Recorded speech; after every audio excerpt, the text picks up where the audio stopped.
धम्मधातु बोधधातु शेष पर जागे प्रत्येक क्षण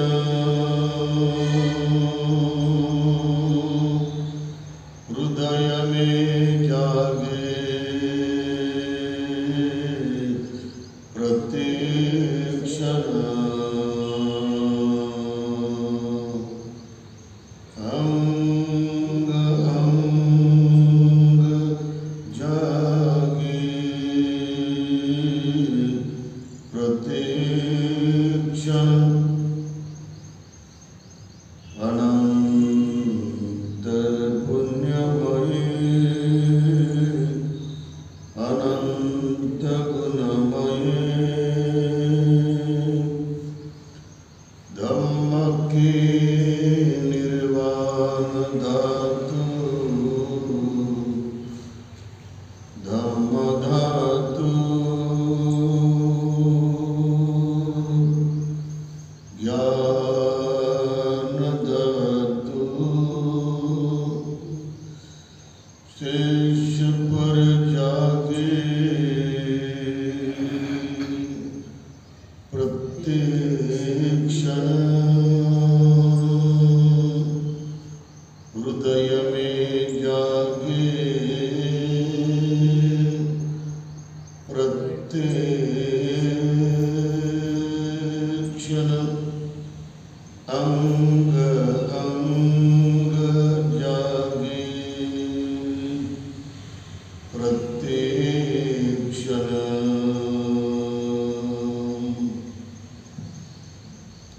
अनंत पुण्यमये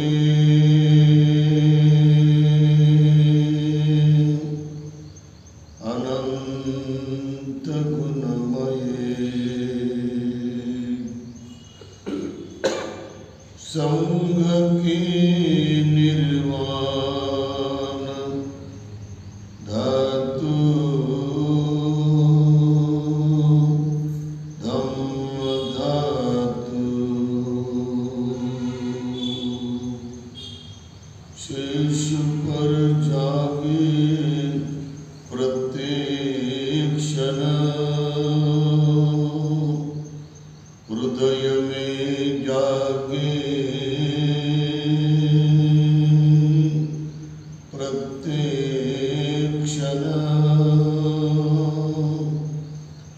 अंग अंग जागे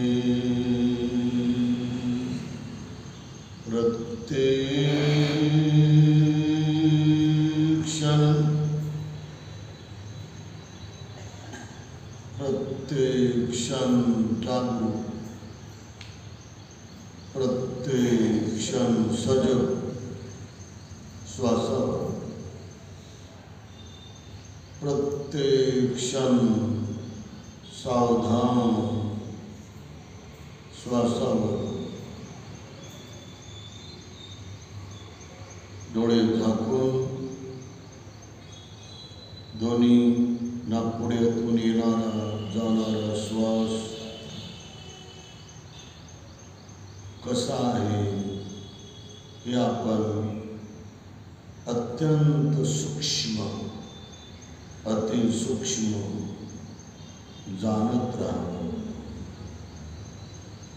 श्वास आला तर श्वास आला, श्वास गेला तर श्वास गेला, श्वास रस्व आला तर रस्व आला, श्वास रस्व गेला तर रस्व गेला, श्वास अतिसूक्ष्म आला तर अतिसूक्ष्म आला असं जाणं. जसा श्वास असेल तसंच जाणं. आपल्या मनाचं त्याला काही जोडू नये, आपलं स्वतःचं त्याला काही जोडून आपण ध्यान करू नये.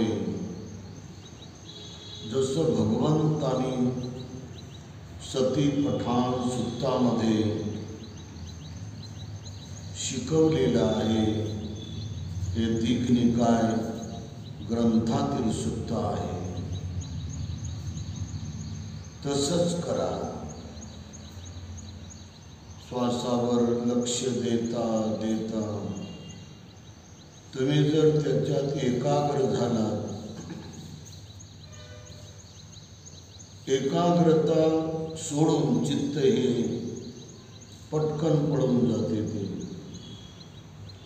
इतक्या लवकर जाते, ते हिंडतच राहते, ते हिंडायला जाते. आणि म्हणून त्यावेळेस तीक्ष्ण एकदम सावध होऊन लांब श्वास 2 वेळ घ्यावा आणि लांब श्वास घेताना जाणावं. लांब श्वास आला, लांब श्वास गेला, लांब श्वास घेतला, लांब श्वास सोडला. असं आपण माइंडली अत्यंत बारीक, अतिबारीक, सूक्ष्म, अतिसूक्ष्म जाणावं. आणि नंतर मग स्वाभाविक श्वासावर लगेच यावं.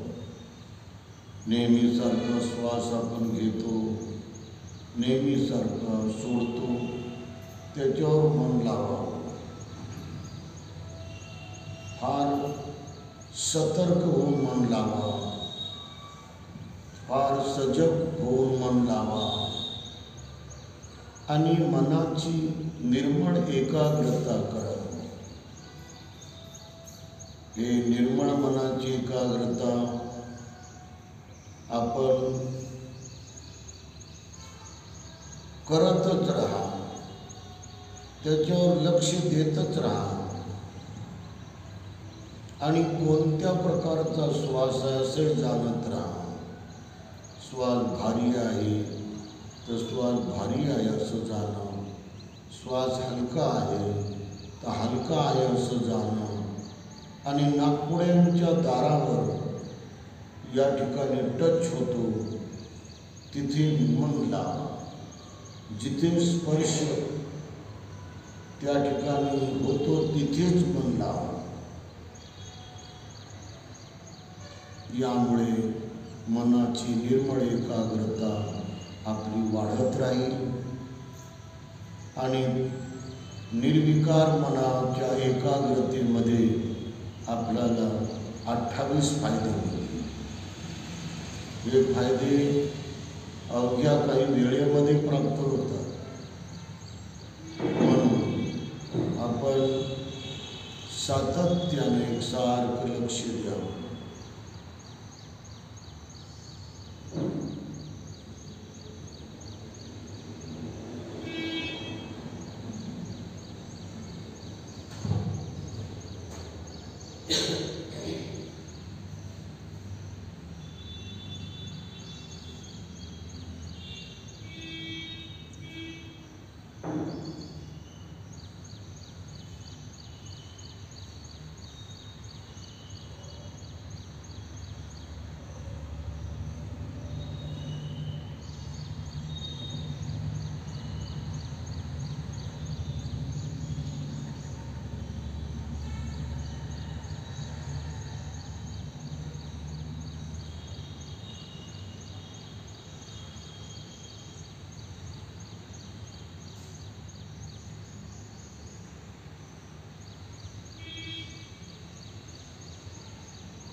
पूर्ण सतर्क,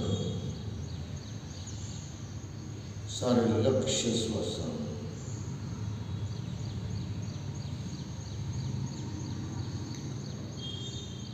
येता जाता श्वासाला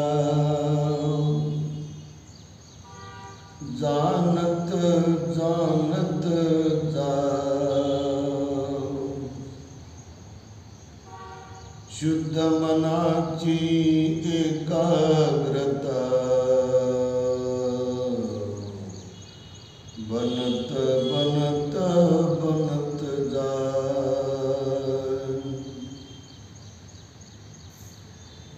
चबलं चपलं चित्तं दुःखं दुर्निवार्यं उजुं करोति मेधावी उत्सुकारोऽवते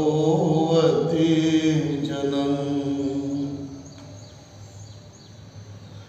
चक्षुना सवरो साधु साधु श्रोतेय संवरो घानेय संवरो साधु साधु जीवाय संवरो। कायाय संवरो साधु साधु मनसाच संवरो सबत संवरो भिक्खु सब दुःख विनाशये। सबे संखारा दुःखाति यदा पर्याय पश्यति अति न विन्दति दुःखे।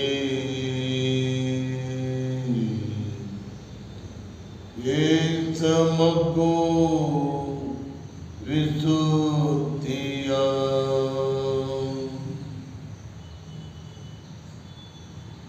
सवे संखारा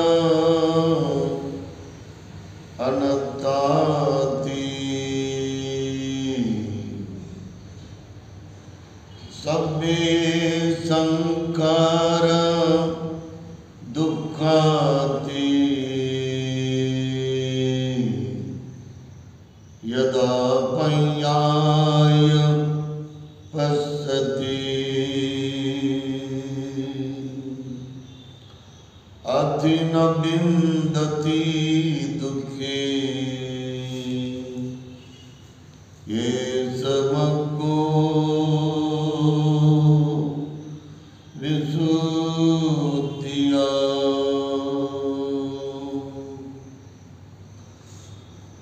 सभी धम्मा अनत्ताति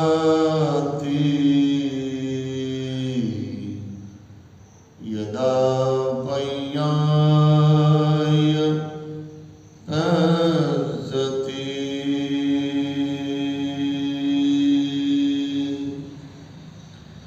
अति न विन्दति दुःखे। ये समग्रो विशुद्धिया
ध्यान संपलेलं आहे. डोळे उकलायला का हरकत नाही. त्रिवार पंचांग प्रणाम. गुडघ्यावर व्हावे. अरहं सम्मा संबुद्धो भगवान् बुद्धं भगवन्तं अभिवादेमि.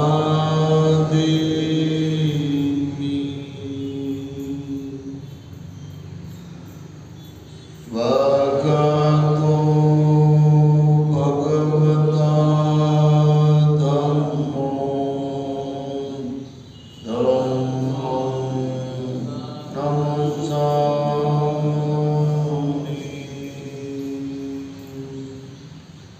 सोपटिपन्नो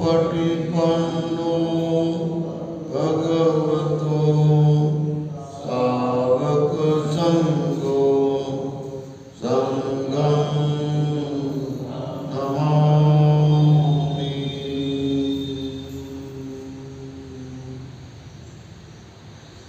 मनयाचना.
यमहं वदामि तं वदेत. नमो तस्स भगवतो अरहतो सम्मा संबुद्धस्स.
नमो तस्स भगवतो अरहतो सम्मा सम्बुद्दस्स।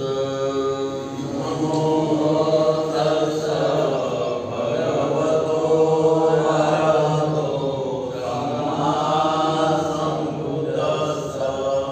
नमो तस्स भगवतो अरहतो सम्मा सम्बुद्दस्स। नमो तस्स भगवतो अरहतो सम्मा सम्बुद्दस्स। इति पिसो भगवान्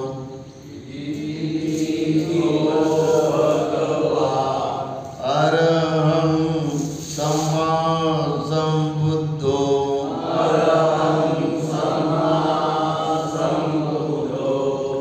विद्याचरण संपन्नो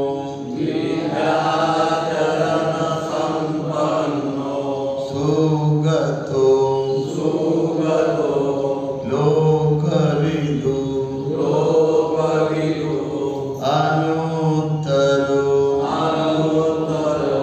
पुरिसधम्म सारथि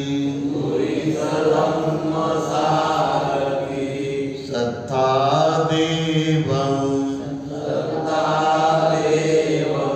मनुषानं बुद्धो भगवाति बुद्धं जीवितपर्यन्तं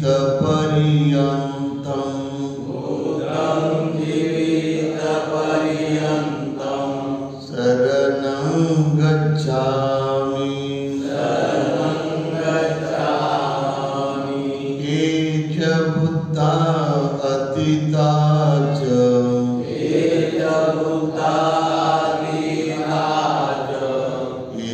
च बुद्धा अनागता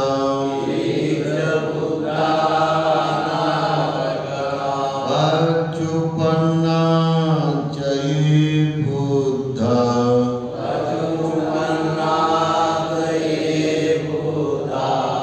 अहं वन्दामि सर्वदा।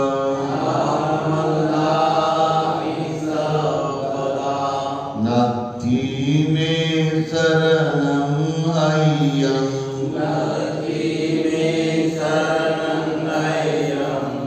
बुद्धो मे शरणं वरम्। एतेन सच्चवचेन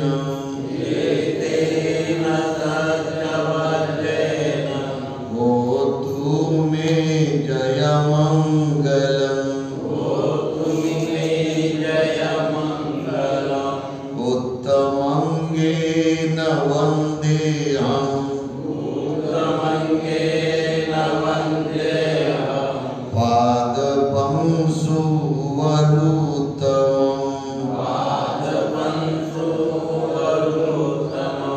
बुद्धेयो खलितो दोषो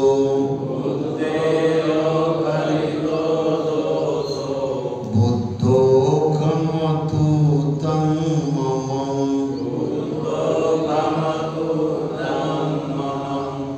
स्वाखातो भगवता धम्मो सन्दिट्ठिको अकालिको एहि पस्सिको औपनायिको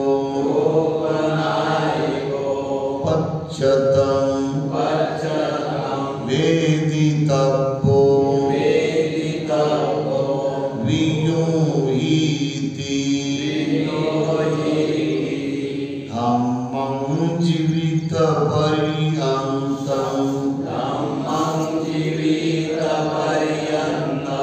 शरणं गच्छामि।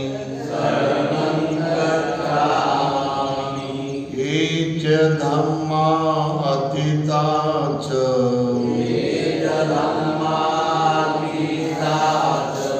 ये च धम्मा अनागता पच्चुपन्ना च ये धम्मा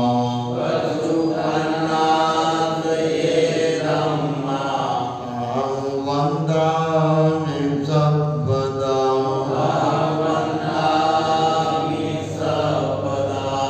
नास्ति मे शरणं अय्यं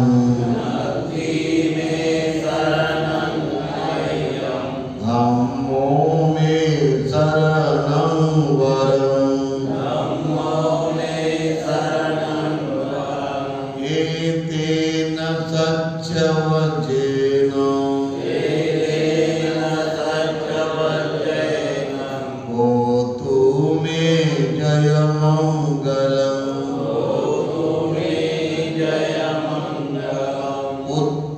उत्तमङ्गेन वन्देऽहम्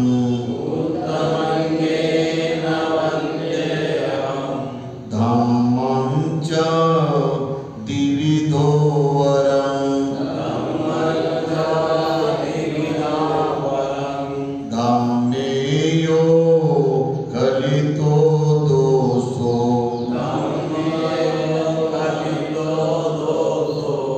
धम्मो खमतु तं मम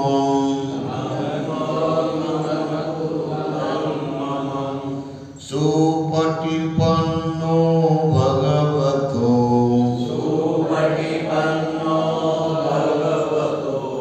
सावक संगो उचुपटिपन्नो भगवतो सावक संगो न्यायपटिपन्नो भगवतो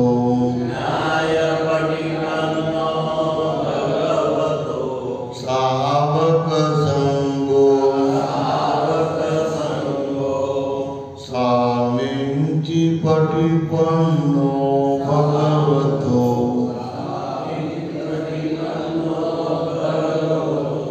सावक संगो यदिदं चत्तारि पुरुषयुगानि अट्ठपुरुषपुग्गला एष भगवतो सावक संगो आहुनेयो पाहुनेयो दक्षिणेयो अंजलिकरणीयो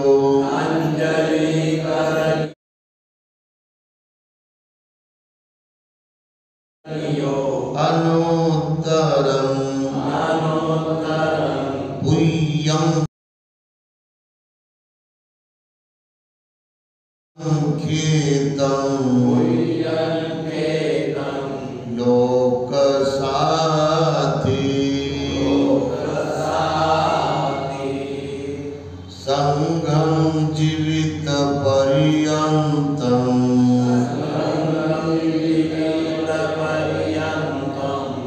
शरणं गच्छामि ये च संगा अतीता च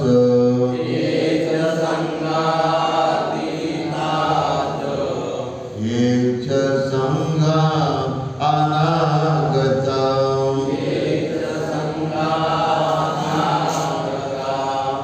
पच्चुपन्ना च ये संगा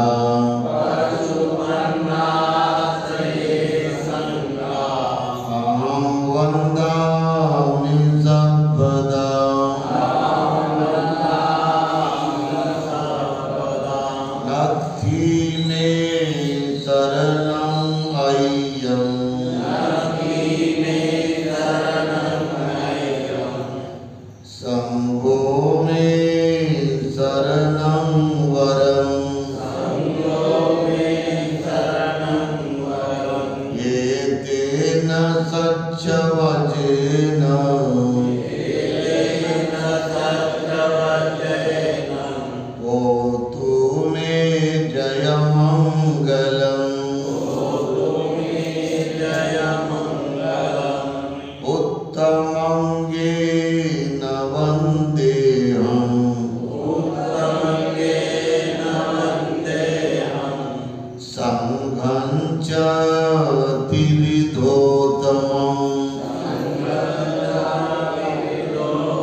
Bodhi Chetiyam Namami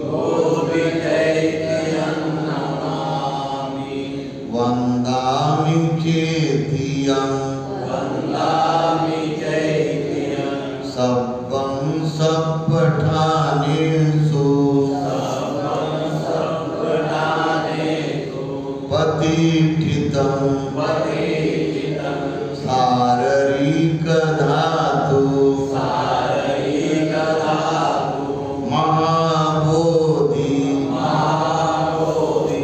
बुद्धरूपं सकलं सदा यस्य मूले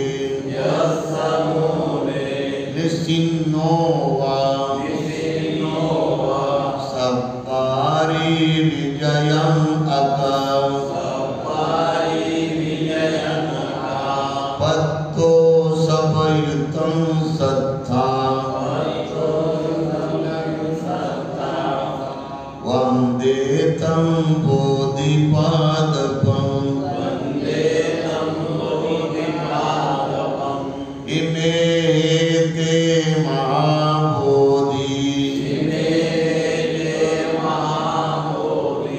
लोकनाथेन पूजिता अहं पिते नमस्सामि बोधिराजा नमस्तुते बोधिराजा नमस्तुते बोधिराजा नमस्तुते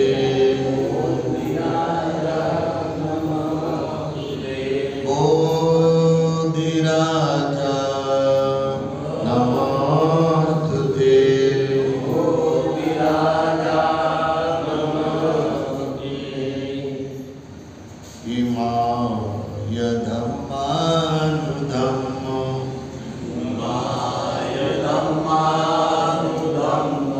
पटिपत्तिया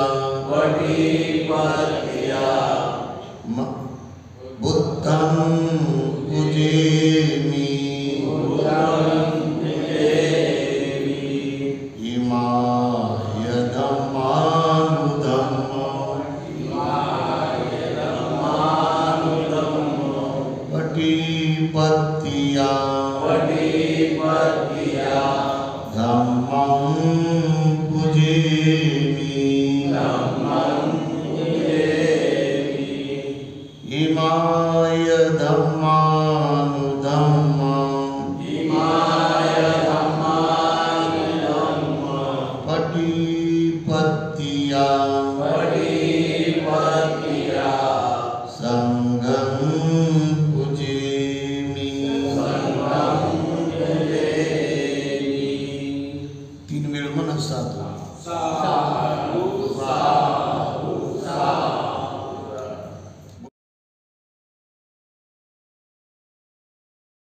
गुडघ्यावर बसून 3 वेळ प्रणाम। बुद्धं नमामि धम्मं नमामि संघं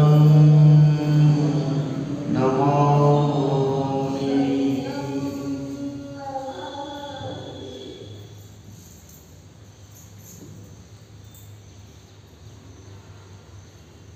तथागत सकाळी चंक्रमण करत असत।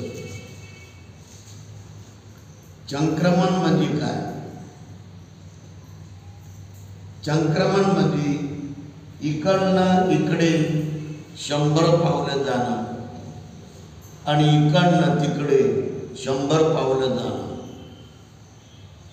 आणि असं फिरताना केवळ पायाचा किंवा शरीराचा व्यायाम नाही तो, तर भगवान या 10 दिशातील समग्र मानव जातीवर आणि प्राण्यावर, जे प्राणी 2 पायाचे आहेत, 4 पायाचे आहेत, 6 पायाचे आहेत, 8 पायाचे आहेत, कित्येक पायाचे आहेत, त्या सर्व प्राण्यावर ते मंगलमैत्री पाठवत असत। आणि अशी मंगलमैत्री त्यांची एवढी प्रभावी असायची की जेव्हा ते चंक्रमण करायचे तेव्हा त्यांच्या अवतीभोवती प्राणी येऊन बसायचे. आपल्या सर्वांना धम्मचक्र प्रवर्तन ज्या दिवशी झालं तो आषाढी पौर्णिमेचा दिवस आहे. त्या दिवशी तर भगवंताच्या चारी बाजूनं त्या जंगलातील मृग हरणं हे कळपच्या कळप येऊन बसले होते, ससे बसले होते. असे प्राणी भगवंताच्या मैत्रीनं असे खेचल्या जातात. मैत्रीचा एक प्रभाव वेगळा आहे, तो विलक्षण आहे. मैत्री हे एक ब्रह्मविहार आहे. ब्रह्म म्हणजे श्रेष्ठ, विहार म्हणजे वावरणं. तर श्रेष्ठ आचरण करून वावरणं ही उच्च सुखाची प्राप्ती आहे आणि ती आपल्याला मिळवणं शक्य आहे. काय आपण तो प्रयत्न केला तर ते ब्रह्मविहाराचं सुख आपल्याला मिळणार नाही का? म्हणून आपण प्रयत्नानं, जिद्दीनं, तळमळीनं, उत्साहानं आणि एकाग्र मनानं मैत्री भावना केली पाहिजे.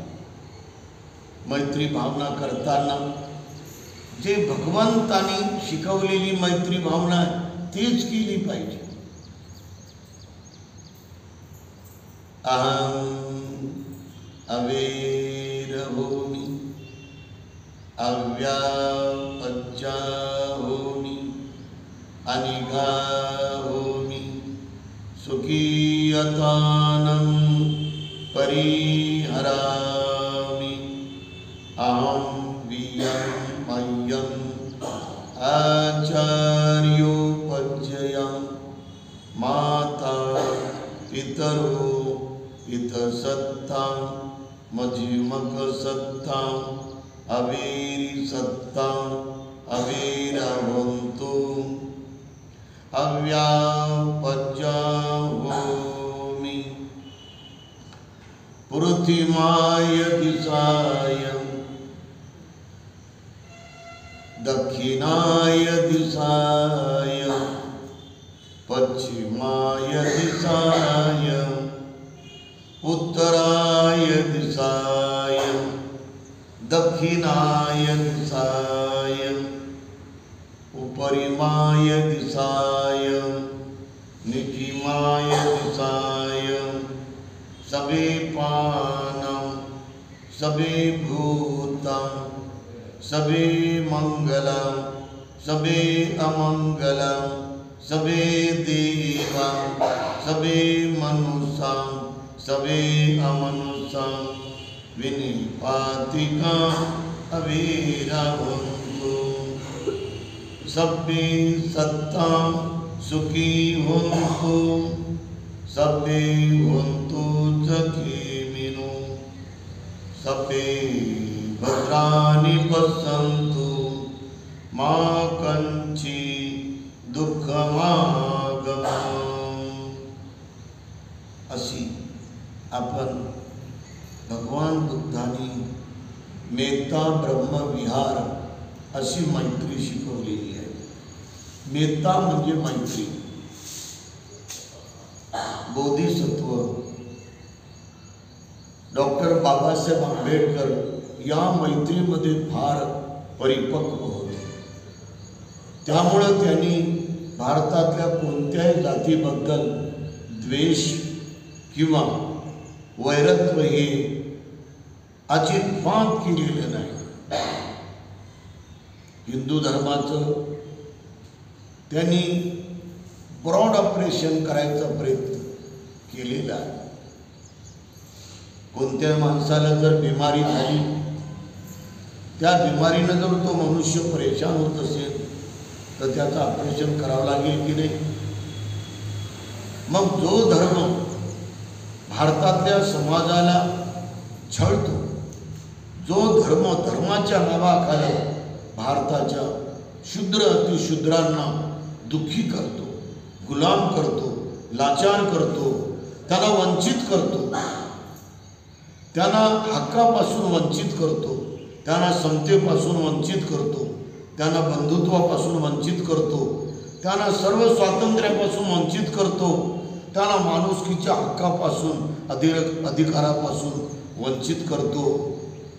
तर याचं मुख्य कारण हे बोधिसत्वानं जाणलं होतं की याचं मुख्य कारण आहे हे 4 वर्ण, चातुर्वर्ण, आणि त्याचं ऑपरेशन करणं हे डॉक्टरचं काम आहे. बाबासाहेब हे मोठे डॉक्टर होते. ते जगातल्या सर्व विद्वानामध्ये एक महान विद्वान होते आणि म्हणून हिंदू धर्माचं त्यांनी जवळजवळ 22 वर्षापर्यंत ब्रॉड ऑपरेशन केलं. हिंदू माइंडला त्यांनी पूर्ण त्याच्यातली विकृती काढायचा प्रयत्न केला. त्याच्यातली सर्व प्रकारची अधार्मिकता, कर्मकांड आणि सर्व प्रकारची दुष्ट नीती काढायचा प्रयत्न केला. परंतु हिंदू विद्वानांनी, हिंदू पुढाऱ्यांनी, हिंदू नेत्यांनी ते त्यांचं ज्ञान हे पूर्ण ग्रहण केलं नाही, ते फॉलो केलं नाही आणि त्यामुळं त्यांनी तो मार्ग सोडून दिला आणि या भारताचा फार जुना धम्म, या भारताचा फार ऐतिहासिक धम्म, या भारताचा समग्र जाती जमातीला आणि समग्र मानव जातीला व विश्वातील प्रत्येक देशादेशाला शांती देणारा, सुख देणारा, संयम देणारा, समता देणारा आणि विश्वबंधुत्व प्रस्थापित करणारा धम्म घेण्याचा विचार केला.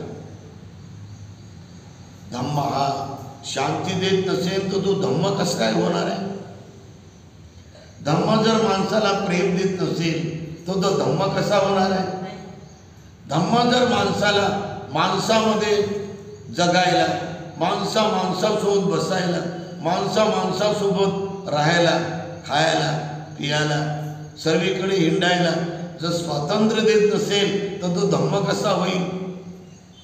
आणि हिंदू धर्मात हे स्वातंत्र्य कुणालाच नव्हतं. देवळामध्ये केवळ ब्राह्मणच बसायचा, तोच घंटे हलवायचा, तो सर्व पूजापती करायचा, आरत्या ओवाळायचा आणि देवाच्या नावानं पडलेलं सारं दक्षिणा, सारी मालमत्ता तोच घेऊन जायचा. हे योग्य आहे का? कोणत्याही माणसानं देवाची मालमत्ता घेऊ नये, कोणत्याही माणसानं देवाला मिळालेली दक्षिणा घेऊ नये. ती ज्यांना पाहिजे त्यांना नेऊन दिली पाहिजे. जे लोक निराधार आहेत, जे लोक शोषित आहेत, जे लोक पीडित आहेत, जे लोक पैशाविना मौत आहेत, अशांना देणं हे खरा धर्म होऊ शकतो की नाही? आणि म्हणून बाबासाहेबाला वाटलं की या जगाला पूर्ण धम्माचं राज्य बनवायचं आणि म्हणून बाबासाहेबांनी आपला दृष्टिकोन हा या धम्माला स्वीकारण्यामध्ये सुरू केला. काय जो व्यक्ती धम्माला स्वीकारायला चालतो त्याला शांती मिळेल की नाही? मग बाबासाहेबांनी आपल्या जीवनात शांतीचा मार्ग हा एकच निवडला आणि तो म्हणजे बुद्ध धम्माचा मार्ग. आणि हा बुद्ध धम्माचा मार्ग म्हणजे शील, बुद्ध धम्माचा मार्ग म्हणजे समाधी, सम्यक समाधी, आणि बुद्ध धम्माचा मार्ग म्हणजे प्रज्ञा. केवळ बुद्ध धम्मात याच गोष्टी प्रामुख्यानं मांडलेल्या आहेत. काही लोक बाबासाहेबाला म्हणतात की बाबासाहेब शील मानत होते परंतु समाधी मानत नव्हते. जो व्यक्ती शील परिपूर्ण मानतो, त्याचं पालन करतो, मग तो महापुरुष समाधी करणार नाही का? म्हणून त्यांच्या वैयक्तिक जीवनात कोणीच गेले नाही. त्यांच्या वैयक्तिक जीवनाच्या संपूर्ण आचरणाला कोणीही अभ्यासपूर्ण हे जाणलं नाही. मी मिलिंद महाविद्यालयात आलो तेव्हा माझा वेळ हा 1972चा होता आणि मी मिलिंद महाविद्यालयात ॲडमिशन घेण्यासाठी प्रवेश केला. तेव्हा मी सारं इथला विद्यार्थी असताना एक एक गोष्ट अत्यंत बारकाईनं समजून घ्यायला निघालो. म्हटलं बाबासाहेबांनी एवढं मोठं प्रचंड मिलिंद महाविद्यालय, आर्ट, कॉमर्स, सायन्स, लॉ एवढं उभं केलं, नक्षलनं उभं केलं. इथे बाबासाहेब यांची सेवा करणारा कोण होता? यांना रोटी देणारा कोण होता? आपला तर सारा समाज गरीब होता, मग त्यांची रोटी बनवणारा कोण होता? त्याला भाजी भाकर देणारा कोण होता? तर मी शोधत राहिलो तर माझ्या लक्षात आलं की इथे रुंजाजी भारसागळे बाबा हा त्यांचा सेवक होता आणि तो त्यांच्या सेवेमध्ये बरोबर टाईम टू टाईम उभा राहायचा. मिलिंद सायन्स प्राचार्यांच्या ऑफिसमध्ये फोन यायचा, तेव्हा लँडलाईन असायचं. तेव्हा त्यांना सूचना असायची की बाबासाहेब आता संध्याकाळचे 4 वाजता इथं येणार आहे. मिलिंद महाविद्यालयाच्या कोचमध्ये तुम्ही उभे राहा. तेव्हा हा भारसागळे रुंजाजी पहिलवान आपली खुर्ची घेऊन तो त्या गार्डनच्या बाजूने उभा राहायचा आणि बाबासाहेबांची गाडी अशी लगेच यायची 4 वाजता आणि मग तो त्या गाडीचं मागचा जो दरवाजा असायचा तो खोलायचा. बाबासाहेब आपला एक पाय आणि एक काठी अशी टेकवायची. तेव्हा हा रुंजाजी भारसागळे बाबा त्यांचे हे काठी आणि हात धरायचा आणि मग ते दोन्ही पाय ठेवायचे. तर पहिल्याच वेळेस या बाबासाहेबांनी दोन्ही पाय ठेवल्यामुळं या रुंजाजी भारसागळे बाबानं त्यांच्या पायावर आपलं डोकं ठेवलं. तर बाबासाहेबांनी आपल्या हातातली काठी धरली आणि त्याच्या पाठीमध्ये रपकन मारली. अरे बापरे, मी तुला सांगलं ना की कोणत्याही माणसाच्या पायाला हात लावायचा नाही. बाबासाहेबाला व्यक्तिपूजा मान्य नव्हती. कोणाच्या पायाला हात लावून पाया पडणं हे भविष्यामध्ये गुलामीचं वर्तन येऊ शकते. म्हणून जगात कोणी कितीही मोठा असू द्या त्याच्या पायाला आपण हात लावायचा नसतो. हे बाबासाहेबांनी ज्ञान दिलं.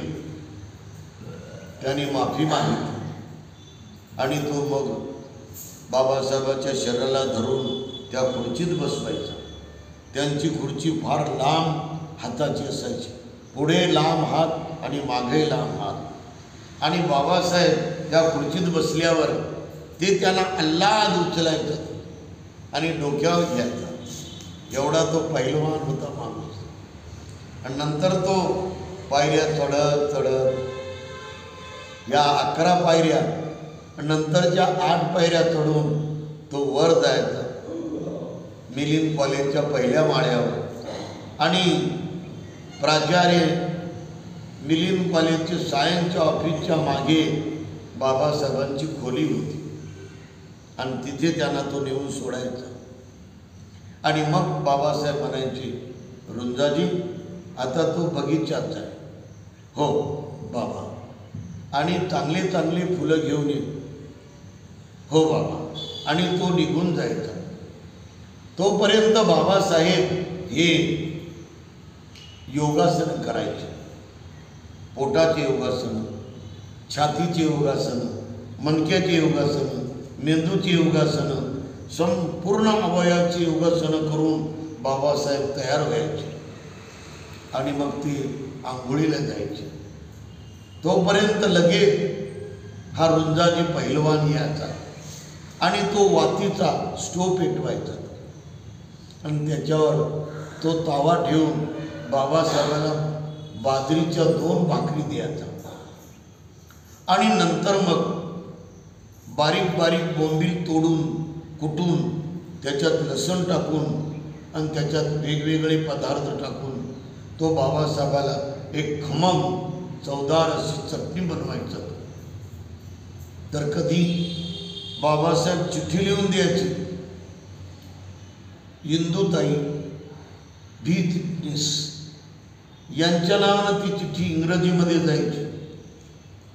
मिलिंद कॉलेजच्या या बारापुल्ला गेटच्या अलीकडे लक्ष्मी नगराच्या कॉर्नरवर तिथे प्राचार्य मभी चिटणीस यांचं घर असायचं आणि त्याच्यात लिहायचे की तो बोंबल्याची चटणी करून त्याच्यात मेथी टाकून लसूण टाकून आणि 2 बाजरीच्या भाकरी घेऊन मला लवकर पाठव. इंदुताई ह्या प्राचार्य मभी चिटणीस यांच्या पत्नी होत्या, त्या पण सुविद्य होत्या. त्याने सुंदर पुस्तक लिहिलेलं आहे. आणि त्यानंतर मग बाबासाहेब हे रुंजाजीला म्हणायचे की ते खुर्ची घेऊन ये आणि त्या खुर्चीवर बाबासाहेब असं उंच आपली पाठ पोट करून हे दोन्ही हात असे करून बाबासाहेब ध्यानाला बसायचे. 1 घंटा 45 मिनिट बाबासाहेब एकाग्र मनानं बसायचे. खरोखरच किती महान महापुरुष होते. आणि हे त्यांनी दी बुद्ध अँड हिज धम्मा याच्यामध्ये लिहिलेलं आहे.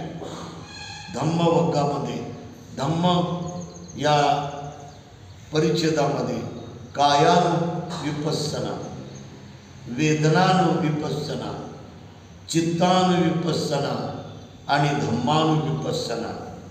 त्याच्या अगोदर श्वासावरलं सुद्धा वर्णन त्याच्यात आहे.